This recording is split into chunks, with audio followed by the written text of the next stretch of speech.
Chapter 14. The Triumph of the Witch. As soon as the witch had gone, Aslan said, "We must move from this place at once. It will be wanted for other purposes. We shall encamp tonight at the fords of Baruna." Of course, everyone was dying to ask him how he had arranged matters with the witch, but his face was stern, and everyone's ears were still ringing with the sound of his roar, and so nobody dared. After a meal, which was taken in the open air on the hilltop, for the sun had gone strong by now and dried the grass, they were busy for a while, taking the pavilion down and packing things away. Before 2 o'clock, they were on the march and set off in a northeasterly direction, walking at an easy pace, for they had not far to go. During the first part of the journey, Aslan explained to Peter his plan of campaign. "As soon as she has finished her business in these parts," he said, "the witch and her crew will almost certainly fall back to her house and prepare for a siege. You may or may not be able to cut her off and prevent her from reaching it." He then went on to outline 2 plans of battle, one for fighting the witch and her people in the wood, and another for assaulting her castle. And all the time he was advising Peter how to conduct the operation, saying things like, "You must pitch your centaurs in such and such a place," or "You must post scouts to see that she doesn't do so and so." Till at last Peter said, "But you will be there, Aslan." "I can give you no promise of that," answered the lion, and he continued giving Peter his instructions. For the last part of the journey it was Susan and Lucy who saw most of him. He did not talk very much, and seemed to them to be very sad. It was still afternoon when they came down to a place where the river valley had widened out, and the river was broad and shallow. This was the fords of Baruna, and Aslan gave orders to halt on this side of the water. But Peter said, "Wouldn't it be better to camp on the far side, for fear she should try a night attack or anything?" Aslan, who seemed to have been thinking about something else, roused himself with a shake of his magnificent mane, and said, "Eh? What's that?" Peter said it all over again. "No," said Aslan in a dull voice, as if it didn't matter. "No, she will not make an attack tonight." And then he sighed deeply. But presently he added, "All the same, it was well thought of. That is how a soldier ought to think. But it doesn't really matter." So they proceeded to pitch their camp. Aslan's mood affected everyone that evening. Peter was feeling uncomfortable too at the idea of fighting the battle on his own. The news that Aslan might not be there had come as a great shock to him. Supper that evening was a quiet meal. Everyone felt how different it had been last night, or even that morning. It was as if the good times, having just begun, were already drawing to their end. This feeling affected Susan so much that she couldn't get to sleep when she went to bed, and after she had lain counting sheep and turning over and over, she heard Lucy giving a long sigh and turn over just beside her in the darkness. "Can't you sleep either?" said Lucy. "No," said Lucy. "I thought you were asleep. I say, Susan." "What?" "I've a most horrible feeling, as if something were hanging over us." "Have you? Because, as a matter of fact, so have I." "Something about Aslan," said Lucy. "Either some dreadful thing is going to happen to him, or some dreadful thing that he's going to do." "There's been something wrong with him all afternoon," said Susan. "Lucy, what was that he said about not being with us at the battle? You don't think he could be stealing away and leaving us tonight, do you?" "Where is he now?" said Lucy. "Is he here in the pavilion?" "I don't think so." "Susan, let's go outside and have a look round. We might see him." "All right, let's," said Susan. "We might just as well be doing that as lying awake here." Very quietly the 2 girls groped their way among the other sleepers and crept out of the tent. The moonlight was bright, and everything was quite still, except for the noise of the river chattering over the stones. Then Susan suddenly caught Lucy's arm and said, "Look!" On the far side of the camping ground, just where the trees began, they saw the lion slowly walking away from them into the wood. Without a word, they both followed him. He led them up the steep slope out of the river valley and then slightly to the right, apparently by the very same route which they had used that afternoon in coming from the hill of the stone table. On and on he led them, into dark shadows and out into pale moonlight, getting their feet wet with the heavy dew.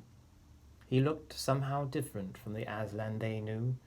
His tail and his head hung low, and he walked slowly as if he were very, very tired. Then, when they were crossing a wide open place where there were no shadows for them to hide in, he stopped and looked round. It was no good trying to run away, so they came toward him, and when they were closer, he said, "Oh, children, children, why are you following me?" "We couldn't sleep," said Lucy, and then felt sure that she need say no more, and that Aslan knew all that they had been thinking. "Please, may we come with you, wherever you're going?" asked Susan. "Well," said Aslan, and seemed to be thinking. And then he said, "I should be glad of company tonight. Yes, you may come, if you will promise to stop when I tell you, and after that leave me to go on alone." "Oh, thank you, and we will," said the two girls. Forward they went again, and one of the girls walked on each side of the lion, but how slowly he walked, and his great royal head drooped so that his nose nearly touched the grass. Presently he stumbled and gave a low moan.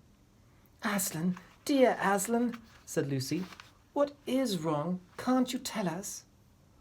"Are you ill, dear Aslan?" asked Susan. "No," said Aslan. "I am sad and lonely. Lay your hands on my mane so that I can feel you are there, and let us walk like that." And so the girls did what they would never have dared to do without his permission, but what they had longed to do ever since they first saw him. They buried their cold hands in the beautiful sea of fur and stroked it, and so doing walked with him. And presently they saw that they were going with him up the slope of the hill on which the stone table stood.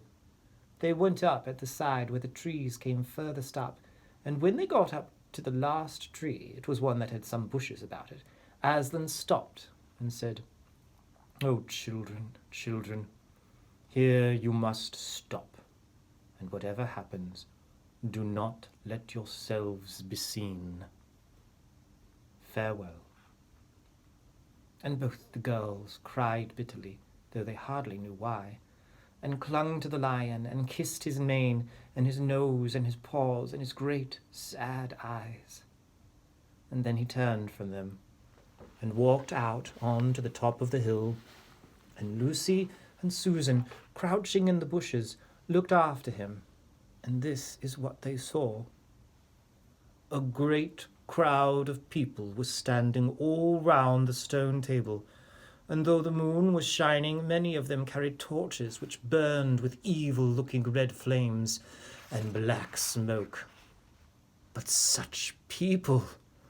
Ogres with monstrous teeth, and wolves and bull-headed men, spirits of evil trees and poisonous plants, and other creatures whom I won't describe, because if I did, the grown-ups would probably not let you read this book. Cruels and hags and incubuses, wraiths, horrors, ifrits, spirits, orkneys, woozes, and ettins. In fact, here were all those who were on the witch's side, and whom the wolf had summoned at her command. And right in the middle, standing by the table, was the witch herself. A howl and a gibber of dismay went up from the creatures when they first saw the great lion pacing toward them, and for a moment even the witch herself seemed to be struck with fear. Then she recovered herself and gave a wild, fierce laugh. "The fool!" she cried. "The fool has come! Bind him fast!" Lucy and Susan held their breaths, waiting for Aslan's roar and his spring upon his enemies. But it never came. 4 hags, grinning and leering, yet also at first hanging back and half afraid of what they had to do, had approached him. "Bind him, I say," repeated the White Witch. The hags made a dart at him and shrieked with triumph when they found that he made no resistance at all. Then others, evil dwarves and apes, rushed in to help them, and between them they rolled the huge lion over on his back and tied all his 4 paws together, shouting and cheering as if they had done something brave, though, had the lion chosen, one of those paws could have been the death of them all. But he made no noise, even when the enemies, straining and tugging, pulled the cords so tight that they cut into his flesh, and then they began to drag him toward the stone table. "Stop," said the witch. "Let him first be shaved." Another roar of mean laughter went up from her fellows as an ogre with a pair of shears came forward and squatted down by Aslan's head. Snip, snip, snip went the shears, and masses of curling gold began to fall to the ground. And then the ogre stood back, and the children, watching from their hiding place, could see the face of Aslan looking all small and different without its mane. The enemies also saw the difference. "Why, it's only a great cat after all," cried one. "Is that what we were afraid of?" said another.